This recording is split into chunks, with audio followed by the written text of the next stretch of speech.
ED కేసులో కవిత bail పిటిషన్పై విచారణ రేపటికి వాయిదా పడింది. రేపు కూడా రౌస్ అవెన్యూ కోర్టులో వాదనలు కొనసాగనున్నాయి. లిక్కర్ స్కామ్లో కవిత పాత్రపై తమ దగ్గర కావాల్సిన ఆధారాలు ఉన్నాయని కోర్టుకు వివరించింది. సుప్రీంకోర్టులో కవిత తరపున ఉన్న పిటిషన్ను విత్డ్రా చేసుకున్నారని చెప్పారు. కవితను అరెస్ట్ చేయబోమంటూ ఈడీ ఎలాంటి అండర్టేకింగ్ ఇవ్వలేదని చెప్పారు. సుప్రీంకోర్టు కవితకు అనుకూలంగా ఎటువంటి ఉత్తర్వులు ఇవ్వలేదని చెప్పింది ఈడీ. బుచ్చిబాబు, మాగుంట రాఘవ, శరత్ చంద్రారెడ్డిల వాంగ్మూలాల తర్వాతే కవితను అరెస్ట్ చేశామని చెప్పింది.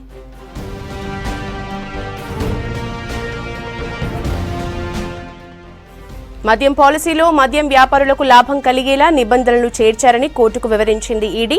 అరుణ్ పిల్లై కవితకు ఢిల్లీ లిక్కర్ స్కామ్లో బినామీగా వ్యవహరించారని తెలిపింది. కవితను అరెస్ట్ చేసి 24 గంటల్లో కోర్టులో హాజరుపరిచామని వివరించింది.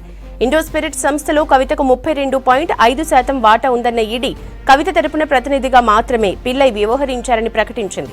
లిక్కర్ కేసులో కవిత పాత్రపై అరుణ్ పిల్లై స్టేట్మెంట్ ఇచ్చాడని చెప్పింది. దినేష్ అరోరా 100 కోట్ల వ్యవహారంపై విచారణ సందర్భంగా పలు విషయాలు చెప్పాడని కోర్టుకు తెలిపింది ఈడీ. ఇరు వర్గాల వాదనలు విన్న కోర్టు రేపు కూడా విచారణ చేయాలని నిర్ణయించింది.